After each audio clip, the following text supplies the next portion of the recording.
حسنة وقنا عذاب النار اللهم إنا نسألك الهدى والتقى والعفاف والغنى أسأل الله العظيم حسنة وفي الآخرة حسنة وقنا عذاب النار يا الله আমরা গুনাহগার বান্দারা তোমার দরবারে হাত তুলেছি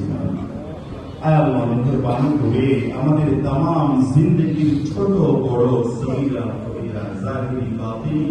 রাতের আধারে দিনের আলোতে করা নফস ও শয়তানের ধোঁকায় পড়ে করা সকল প্রকার গুনাহগুলো রহমান গফফার নামের ওসিলায় তুমি ক্ষমা করে দাও আল্লাহ আমাদের সবাইকে তুমি সদ্য ভূমিষ্ঠ নবজাতক সন্তানের মতো বেগুনাহ মাসুম নিষ্পাপ বানিয়ে দাও আল্লাহ গুনাহ মেহেরবানি করে এই এতগুলা মানুষের চোখের পানির কারণে আল্লাহ দ্রুত আমাদের মাঝে সুস্থ অবস্থায় তুমি ফিরিয়ে দাও আল্লাহ মেহেরবানি করে আমাদের শহীদ প্রেসিডেন্ট জিয়াউর রহমান বেগম জিয়া দেবী